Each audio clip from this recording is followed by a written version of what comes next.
Millions of people in the U.S. don't have enough food or access to healthy food. Feeding America says more than 44 million people, including 1 in 5 children, face hunger. In 2022 alone, 49 million people turned to food assistance for extra help. Some 30,000 people, according to the Poor People's Campaign, die every year due to hunger. Now, the House Farm Bill, they're looking at $30 billion in cuts, which of course will affect SNAP benefits. Those cuts include so many different, the cost of a healthy, realistic diet. They also weaken SNAP's effectiveness in reducing food insecurity and poverty. Jones Cox, the Vice President for Food Assistance at the Center for Budget and Policy Priorities, joins us right now. Todd, glad to have you here. Walk us through this here, okay? When we talk about these cuts, first of all, for the people who don't understand, the Farm Bill is one of the biggest bills that Congress passes. And Republicans are always trying to make cuts that. Now, they don't cut defense. They always try to make excuses when it comes to SNAP benefits. They always try to make allegations that it is filled with waste, when in fact it is one of the least wasteful programs in all of the federal government. The Department of Defense has failed audits for the last 8 years. So lay out what it is that they're trying to cut.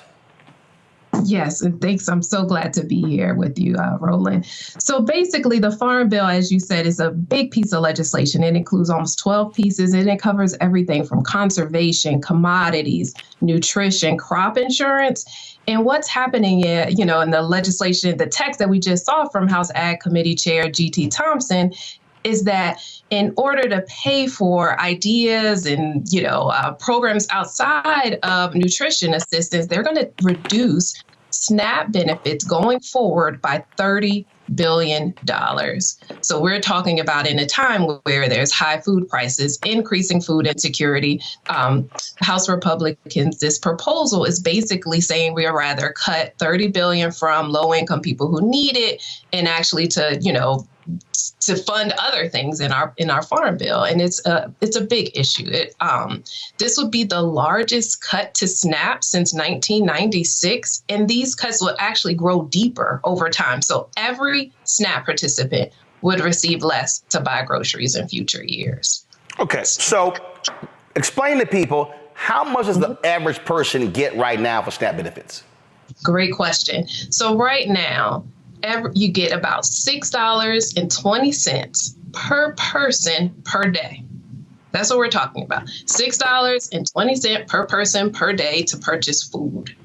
So when you look at that number and you think about the fact that people have to purchase healthy food, have to purchase food for their kid, it has to last for a month, people are already overstretched. Not able, by the end of the month, they don't have any money left over.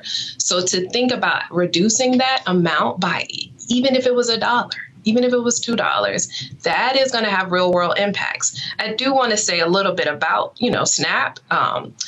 We've seen from research, it actually reduces food insecurity. It has a huge impact on reducing food insecurity, increasing health outcomes for seniors, for children. It actually serves as a work support, because for when people are out of work or their hours are reduced, if they're on SNAP and they're able to eat, then they're able to continue to work. So SNAP is like our most critical and our most important anti-hunger program that we see has real world results, and it actually reduces racial disparities and inequality and food insecurity.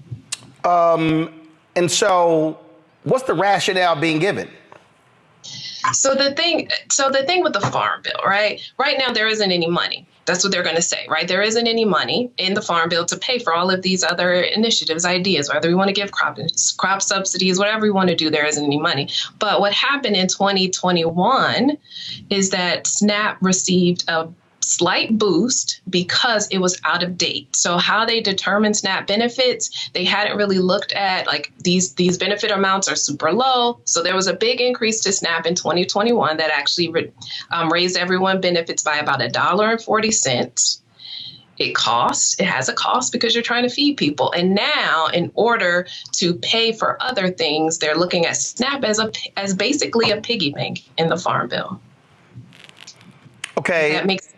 What I'm saying, it's a lot of money because it's covering 42 million people, right? 42 million people are able to use the SNAP program to help themselves purchase food. And so in order to pay for things outside of SNAP, we're going to look at SNAP as the piggy bank and an opportunity to pay for our other initiatives. Versus at this time, what really needs to be the focus is protecting and strengthening SNAP, because we are still facing really high rates of food insecurity. Like, people are still hungry right now. And so why would it, at this time, would we think to reduce this program that is so important and so critical and actually has real results? Why would that be the time to cut it?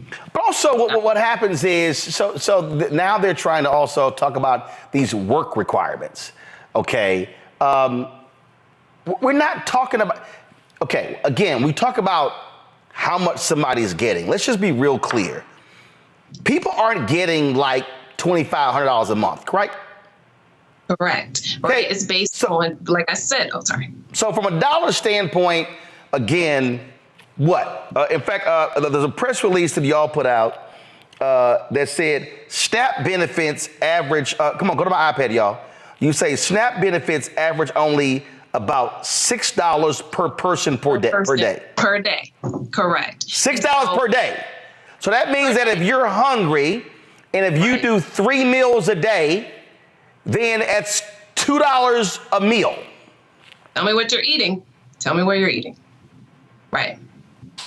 And so that's the people who, so like you said, so the work requirements, to talk about that really quickly, because there is a lot of misinformation around the requirement. First of all, SNAP is an anti-hunger program. The goal of it is really to provide food assistance for people in need. The bulk of the people on SNAP are children. So we're not expecting children to work. The second largest proportion is seniors and individuals with disabilities. And then when we look at the last slice of people who are on SNAP, it is individuals that are of working age. And the majority of SNAP participants actually work. There's so much evidence showing that. And those who do work, the reason they're still able to get SNAP is because their wages just aren't high enough. And at the end of the day, they don't have enough money to make ends meet. Separately, SNAP is a program that is supposed to be there for when people are out of work or their earnings are reduced. And a lot of people who are on SNAP are in jobs where your hours and wages and everything changes. And so that, there is most people on SNAP who can work actually do work. And so the fact that to say that people need to have a work requirement in order to make someone work, in order to make someone want to eat, we're not talking about people who do not want to work. People are working. They're not making enough. Also, there's so much evidence showing that work requirements, when they are placed on these programs, actually do not lead to work. Right? They do not lead to full-time employment or better employment. They actually just lead to more hunger. What happens is people get cut off and now they're hungry. And a lot of workers also have children. And so then we're talking about children who aren't able to eat. There's so much evidence that shows that work requirements do not actually work, and that what does work is having a program here like SNAP that is there when people are working, when they aren't working, when they're in between jobs, so that this one less thing they have to worry about in their day-to-day is, what am I going to eat? Right? What am I going to eat, and what are my kids going to eat? Just for folks to understand, when we talk about the budget, go to my iPad. This is the deal. The Defense Appropriations Bill for fiscal year 2024 provides a total of $824.48 billion, which is $26.7 billion more than in 2023. That means that the cost of the cuts, if y'all want to make a comparison, they are trying to pay for this defense increase by essentially cutting food. And what folk also don't understand, Ty, tell us, how many veterans rely on SNAP? That's a great question. So while the numbers are a little shaky, but we have about 8% of the people who are on SNAP are actually veterans. I don't have the exact number in front of me, but that's a pretty big percentage. And we actually think it's more the way they're able to count how many veterans are actually in SNAP is those who actually receive veterans benefits. But we know not every vet actually receives veterans benefits. So there's probably even more veterans that are actually on the program than what we're counting with the 8%. So we're talking about people who served their country, right? Who served their country, right? And now are having trouble purchasing food. And then, we're thinking it's okay to cut those individuals. And again, I want everybody, so again, go to my iPad. This is right here from the USDA. Military and veteran families, benefits that you have earned, programs for which you may be eligible: SNAP, WIC, FDPIR, SFSP. So the folk who gives more, so let me explain, the folk who want to give more money to defense, which actually rewards defense contractors, want to cut SNAP when you actually have military families and veterans who use SNAP as well. So folk need to realize when they jacking the money up for defense, that ain't going to the troops and their families. That's going to defense contractors. Right. And I want to, Go ahead. No, I just wanted to also just emphasize another piece about SNAP. Like, in addition to that, it impacts the participants, right? But retailers, grocers, farmers, this is a program because it provides a core benefit of food.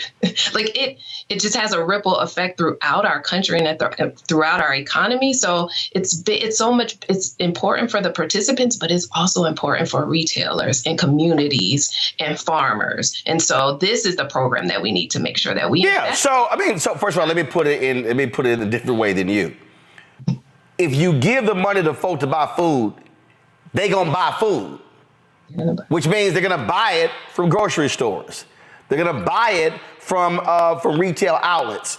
And again, I still want to go back to here. This is a story that was in Roll Call a year ago. Renewed push is on to help hungry military families. Thousands of service members still experience food insecurity. So when we talk about food insecurity in America, we are also talking about folks who literally are in the military. So working, right? And so we can't sit and think that people aren't working that are on SNAP. We are talking about military families who are working, not making enough, and still need SNAP. And we need it there for them and all the other families who receive SNAP. And just final point here on this here, go back to my iPad. Based on the latest Defense Department survey of U.S. troops, some 286,800 in the active duty force, or nearly 1 in 4 military service members, experience food insecurity. 120,000 are faced with very low food security, meaning they periodically eat less, miss meals, or lose weight. The survey indicated the figures do not count the spouses of children of those troops, nor do the numbers include reservists and their families. So the bottom line is this here. They are also impacted by this. But again, the folks who say they love the military, they don't love them in this way right here. I wanted the people of Baltimore to hear it from me. I have done nothing wrong. But I see that what you are trying to do is destroy this black woman for doing her job. I have heard your calls for no justice, no peace. However, your peace is sincerely needed as I work to deliver justice on behalf of Freddie Gray. Maryland was a force to be reckoned with. I was assuming this was all because of Freddie Gray, but it actually is much deeper than that. Baltimore's top prosecutor, a woman named Marilyn Mosby, was indicted yesterday in the Eastern District of Maryland for perjury. Couldn't help but think about Donald Trump. This is what you got to deal with when you are a black woman fighting for just causes in America. Yeah, but just taking on the police, period. She's stepping on their toes. They want to cross her out of the system so she can't stand up for the preacher. Reached in the pool and grabbed me and pulled me out. Imagine if this were you. You would want people to stand in your corner. I lost my car. I lost my job. I lost my marriage. And I almost lost my mind for a little while. It's just so much right now, Lord, and I'm just saying, why are you putting all of this on me? I'm about to break.